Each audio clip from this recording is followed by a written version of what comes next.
You wake up on a Monday morning, pour yourself a cup of coffee, glance at your phone, and suddenly your jaw hits the floor. Silver is surging. COMEX is in absolute chaos. China just made a move that nobody on Wall Street saw coming. And Iran's oil supply just took a direct hit that is about to send shockwaves through every single commodity market on the planet. If you think this is just another routine week in the markets, think again.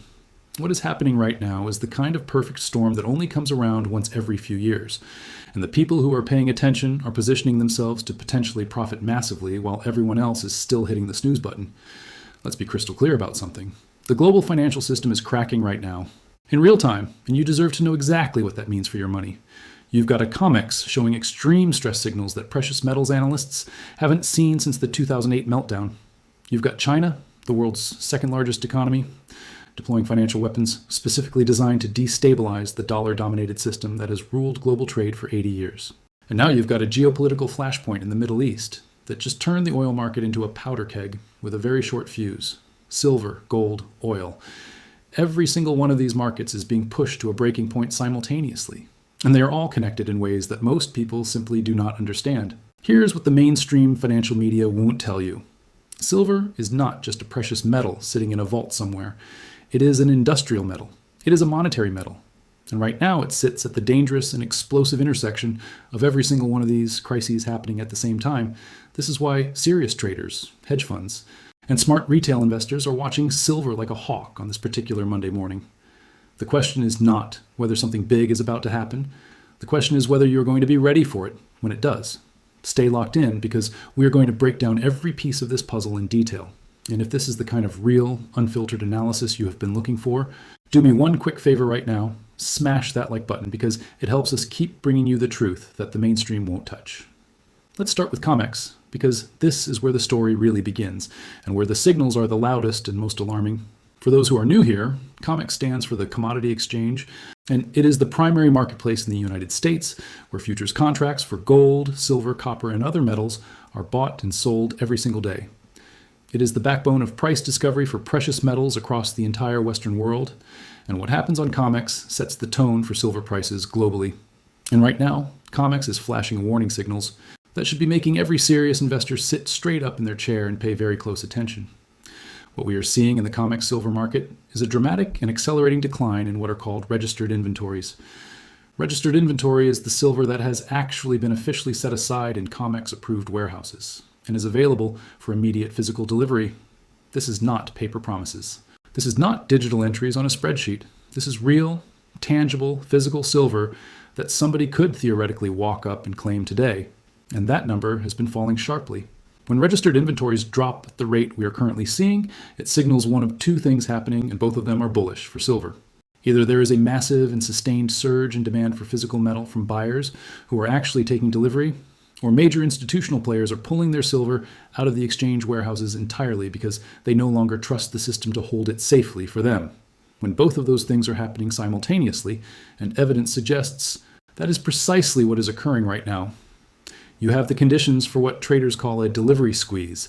And delivery squeezes in commodity markets are some of the most violent and rapid price movements you will ever witness. Here's how a delivery squeeze works in plain, simple terms that anyone can understand. Imagine you have sold someone a legally binding promise to deliver 10,000 ounces of silver at a specific price by a specific date. That is essentially what a short seller on COMEX has done. That short seller collected money up front with the expectation that silver prices would fall. They would buy back the silver cheaper later and pocket the difference. That is the basic short selling trade. Now imagine that when the delivery date approaches, there is not enough physical silver sitting in the COMEX warehouses to fulfill all the promises that have been made. The short sellers are now in an absolutely terrifying position. They either have to go into the open market and buy silver at whatever price it takes to fulfill their contractual obligations, which could be dramatically higher than where they sold, or they have to negotiate a cash settlement with the people on the other side of their trade. But here's the critical point that changes everything. The people holding those delivery contracts do not have to accept cash. They have every legal right to demand the physical metal. And when they exercise that right, and short sellers are forced to scramble desperately for physical silver to cover their positions, prices can move in ways that take your breath away. The open interest data on COMEX, which is the measure of total outstanding contracts that have not yet been settled, has been sitting at elevated levels, even as those physical inventories have been falling. That combination is deeply, genuinely dangerous for anyone who is short silver. More promises to deliver metal than there is metal available to deliver. Some of the analysts who track this data on a daily basis, and have been doing so for decades, are now publicly discussing ratios between paper claims and physical availability that have only been seen historically, right before major market dislocations. These are not alarmists or newsletter salesmen. These are serious, credentialed professionals who understand the plumbing of these markets better than almost anyone else in the world, and they are worried. Now let's move to China, because what Beijing has been doing over the past several months and years represents one of the most consequential shifts in the global monetary landscape since the collapse of the Bretton Woods system in the early 1970s. And I want to be honest with you about something important. Most of what you are about to hear will not make your nightly news broadcast. It will not be the lead story on the financial channels tomorrow morning. It is too complex, it moves too slowly for the attention deficit news cycle, and it is frankly too threatening to certain deeply entrenched financial interests for the mainstream media to cover it with the seriousness it deserves. But it is happening, it is documented and verifiable, and its effects are already rippling through commodity markets in ways that directly and materially affect the price of silver.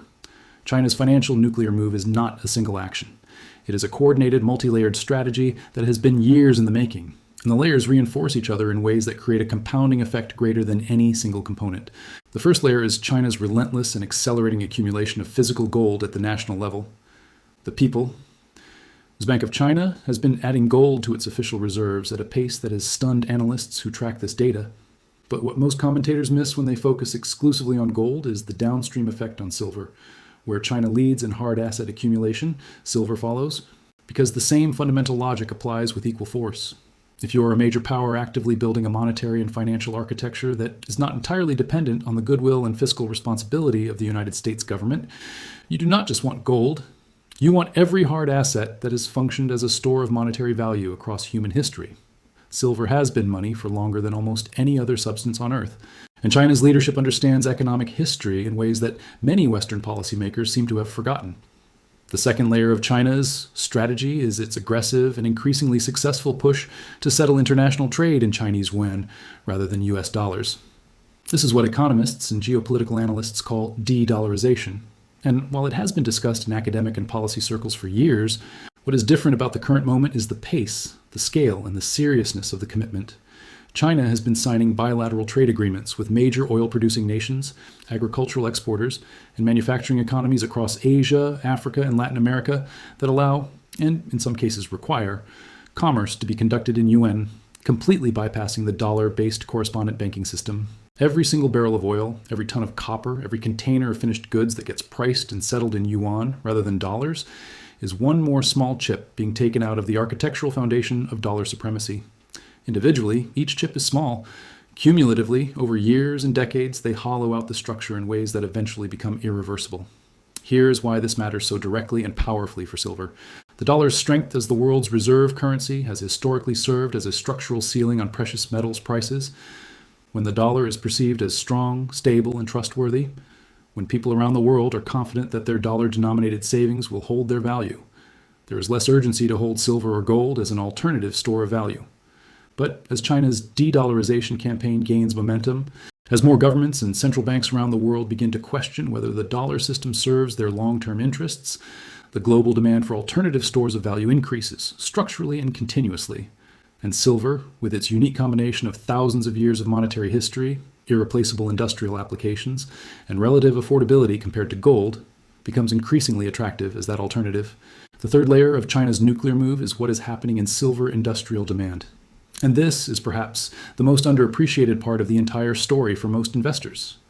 China is the world's largest manufacturer of solar photovoltaic panels, and solar panels require silver. Silver is used in the electrical contacts of every single solar cell because it is the most electrically conductive metal on Earth, and nothing else performs the function as efficiently at scale. China is the world's largest producer, and increasingly the world's largest market for electric vehicles, and EVs require significant quantities of silver in their electrical systems, their sensors, their charging infrastructure, and their power management components. China is dominating the global clean energy build-out at a scale that is genuinely staggering when you actually look at the numbers. More solar capacity installed in recent years than the rest of the world, combined in some periods. The International Energy Agency and multiple independent research firms have produced projections showing that silver demand from the clean energy sector alone could create supply deficits that the silver market has never had to accommodate in its entire history. China's national industrial policy is engineering that demand at a state level, with the full weight of government planning and capital allocation behind it. Now let's bring in the Iran situation, because this is the catalyst with the potential to accelerate everything from a slow-building pressure to an outright explosion. The Middle East is rarely far from the headlines, but what has happened recently with Iran's oil supply represents a significant escalation with direct and traceable consequences for energy prices, inflation expectations, and the precious metals complex, including silver. Iran is one of the world's substantial oil producers. Even operating under heavy international sanctions, Iran has been successfully exporting significant oil volumes, primarily to China, which has been willing to purchase Iranian crude at discounted prices as part of its broader energy security strategy. This arrangement has been a poorly kept secret in global commodity markets for years. The oil moves, China gets cheaper energy inputs for its manufacturing economy. Iran generates hard currency revenue, and the global oil market absorbs the supply without dramatic disruption. When that supply suddenly gets taken offline, whether through military interdiction, aggressive sanctions enforcement, or any other mechanism, the math changes with remarkable speed. A serious disruption to Iranian oil supply does not just push oil prices higher in isolation. Higher sustained oil prices are powerfully inflationary across the entire economy. They increase transportation costs for every good that moves by truck, train, or ship, which is essentially every good that anyone buys. They increase energy input costs for manufacturing operations across every industrial sector, squeezing margins and forcing companies to choose between absorbing losses that threaten their viability or passing costs to consumers who are already stretched. They increase fuel costs directly for American households, reducing disposable income and consumer confidence in ways that cascade through the retail economy.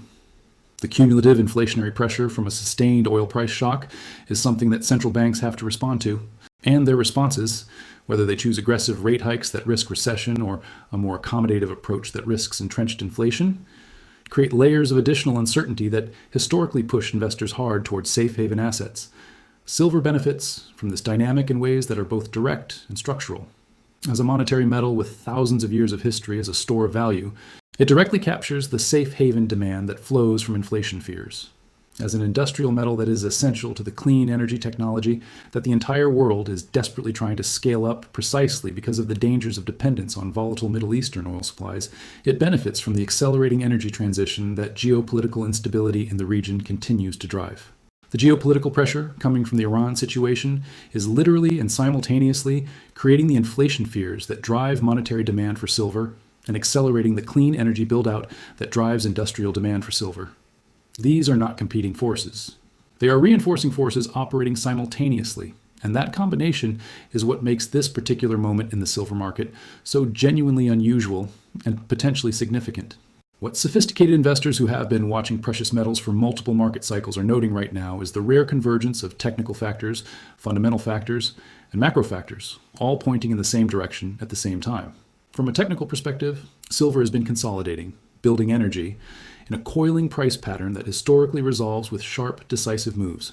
The direction of resolution, given everything we have discussed about COMEX inventories, Chinese demand, and Middle Eastern geopolitics, appears to have a strong fundamental case behind it to the upside. From a positioning perspective, the data available through the Commodity Futures Trading Commission's regular reports on trader positioning shows that the most sophisticated commercial participants in the silver market have been adjusting their exposure in ways that suggest they see the same thing. And from a macro perspective, the backdrop of dollar credibility concerns, inflation persistence, and geopolitical uncertainty is as supportive for precious metals as it has been at any point in recent years. The mining equities, the stocks of companies that actually dig silver out of the ground, represent another dimension of this story that many investors overlook because it requires a bit more research and analytical work than simply looking at the spot price of silver. Many silver mining companies are currently valued by the stock market at prices that imply silver trading at levels well below where it actually trades today. This kind of disconnect between the value of the commodity a company produces and the price at which the company's equity trades in the market does not persist indefinitely. It gets corrected, typically in dramatic fashion, when institutional investors who want exposure to rising silver prices look at the mining stocks and realize they can buy leveraged exposure to higher silver prices at what amounts to a significant discount to fair value. When that recognition hits a sector that has been ignored and undervalued, the capital flows can be intense and the price moves can be extraordinary. The biggest picture context for everything we have discussed today is this: we are living through a genuine inflection point in the global monetary and financial order. the dollar-dominated system that has governed international finance since the end of World War II. Two is under more sustained and serious pressure than at any point in the past several decades. This is not the view of fringe commentators or conspiracy theorists. This assessment appears in policy papers from the IMF, in speeches from central bank governors, and academic research from economists at the most respected universities in the world. Major powers are actively and openly building alternatives to the dollar system. Central banks globally are buying gold at rates not seen since the 1960s. Countries that spent decades parking their savings in U.S. Treasury bonds are diversifying into hard assets with a seriousness and urgency that signals a genuine shift in confidence. Silver sits at the center of this story in a way that makes it uniquely compelling. It is monetary in the deepest historical sense. It is industrial in the most forward-looking technological sense. And it is scarce in the physical geological sense that no amount of policy decision or printing press can change. The setup we are watching on this Silver Pump Monday, with COMEX stress signals flashing, China making moves that will reshape the monetary order, and Iran's oil supply disruption stoking the inflation that drives safe haven demand, represents the kind of confluence that experienced investors recognize as a potential turning point. Whether this particular Monday is the exact moment of liftoff, or whether there is more consolidation ahead, the direction of the fundamental forces at work is clear to those who are paying attention. The people who studied these dynamics early, who did the research, who understood the structural case before it became obvious to everyone else, those are the people who have historically been rewarded most generously when the thesis finally plays out publicly. The information is available. The signals are there. The analysis has been laid out for you today in as much detail as we can fit into a single video. What you do with that information is entirely your decision. But you now have no excuse for not knowing what is happening. Stay alert, stay informed. Keep asking hard questions about your financial future, and we'll be right here covering every development as this story continues to unfold. If this analysis added value to your Monday, hit that like button, share this with someone who needs to hear it, and we will see you in the next one.